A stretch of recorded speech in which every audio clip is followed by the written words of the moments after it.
The Raven, written by Edgar Allan Poe, narrated by Michael Anthony Scott, produced by thoughtaudio.com. Once upon a midnight dreary, while I pondered weak and weary over many a quaint and curious volume of forgotten lore, while I nodded, nearly napping, suddenly there came a tapping, as of someone gently rapping at my chamber door. "'Tis some visitor," I muttered, tapping at my chamber door. "Only this, and nothing more." Ah, distinctly I remember, it was in the bleak December, and each dying ember wrought its ghost upon the floor. Eagerly I wished the morrow, vainly I had sought to borrow from my books surcease of sorrow, sorrow for the lost Lenore, for the rare and radiant maiden whom the angels name Lenore, nameless here for evermore.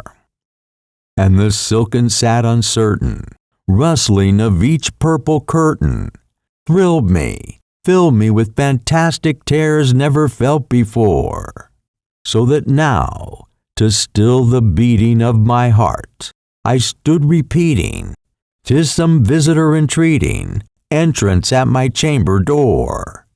Some late visitor entreating entrance at my chamber door. This is it, and nothing more.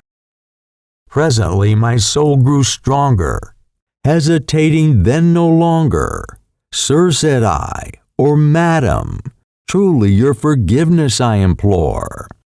But the fact is I was napping, and so gently you came rapping, and so faintly you came tapping at my chamber door, that I scarce was sure I heard you. Here I opened wide the door. Darkness there, and nothing more. Deep into that darkness peering, long I stood there wondering, fearing, doubting, dreaming dreams no mortal ever dared to dream before. But the silence was unbroken, and the darkness gave no token, and the only word there spoken was the whispered word, "Lenore." This I whispered, and an echo murmured back the word, "Lenore." Merely this, and nothing more. Back into the chamber turning, all my soul within me burning, soon again I heard a tapping, somewhat louder than before. "Surely," said I, "surely that is something at my window lattice. Let me see then what thereat is, and this mystery explore. Let my heart be still a moment, and this mystery explore. 'Tis the wind, and nothing more."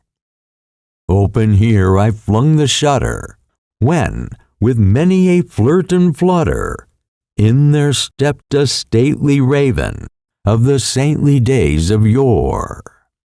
Not the least obeisance made he, not a minute stopped or stayed he, but with mien of lord or lady, perched above my chamber door, perched upon a bust of Pallas, just above my chamber door, perched and sat, and nothing more. Then this ebony bird beguiling my sad fancy into smiling, by the grave and stern decorum of the countenance it wore. "Though thy crest be shorn and shaven, thou," I said, "art sure no craven. Ghastly grim and ancient raven, wandering from the nightly shore, tell me what thy lordly name is on the night's Plutonian shore." Quoth the raven, "Nevermore."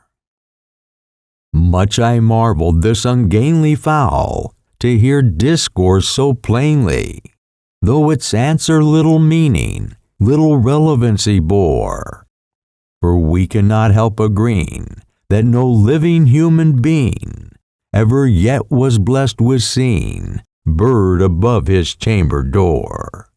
Bird or beast above the sculptured bust above his chamber door, with such a name as Nevermore. But the raven, sitting lonely on the placid bust, spoke only that one word, as if his soul in that one word he did outpour. Nothing further than he uttered, not a feather than he fluttered, till I scarcely more than muttered, other friends have flown before. On the morrow he will leave me, as my hopes have flown before. Then the bird said, Nevermore. Startled at the stillness broken by reply so aptly spoken, doubtless, said I, what it utters is its only stock and store, caught from some unhappy master, whom unmerciful disaster followed fast and followed faster, till his songs one burden bore, till the dirges of his hope that melancholy burden bore, of never, nevermore. But the raven still beguiling all my sad soul into smiling, straight I wheeled a cushioned seat in front of bird and bust and door. Then upon the velvet sinking, I betook myself to linking fancy unto fancy, thinking what this ominous bird of yore, what this grim, ungainly, ghastly, gaunt, and ominous bird of yore meant in croaking Nevermore. This I sat engaged in guessing, but no syllable expressing, to the fowl whose fiery eyes now burned into my bosom's core. This and more I sat divining, with my head at ease reclining on the cushion's velvet lining that the lamplight gloated o'er, but whose velvet violet lining with the lamplight gloating o'er she shall press, nevermore. Then methought the air grew denser, perfume from an unseen censer, swung by seraphim, whose footfalls tinkled on the tufted floor. Wretch, I cried, thy God hath lent thee, by these angels he has sent thee, respite, respite and nepenthe, from thy memories of Lenore. Quaff, O quaff this kind nepenthe, and forget this lost Lenore. Quoth the raven, Nevermore. Prophet, said I, thing of evil, prophet still, if bird or devil, whether tempter sent, or whether tempest tossed thee here ashore, desolate, yet all undaunted, on this desert land enchanted, on this home by horror haunted, tell me truly, I implore, is there balm in Gilead? Tell me, I implore. Quoth the raven, Nevermore. Prophet, said I, thing of evil, prophet still, if bird or devil, by that heaven that bends above us, by that God we both adore, tell this soul with sorrow laden, if within the distant Aidenn it shall clasp a sainted maiden, whom the angels name Lenore, clasp a rare and radiant maiden, whom the angels name Lenore. Quoth the raven, Nevermore. Be that word our sign of parting, bird or fiend, I shrieked upstarting, get thee back into the tempest and the night's Plutonian shore. Leave no black plume as a token of that lie thy soul has spoken. Leave my loneliness unbroken, quit the bust above my door. Take thy beak from out thy heart, and take thy form from off my door. Quoth the raven, Nevermore. And the raven, never flitting, still is sitting on the pallid bust of Pallas just above my chamber door.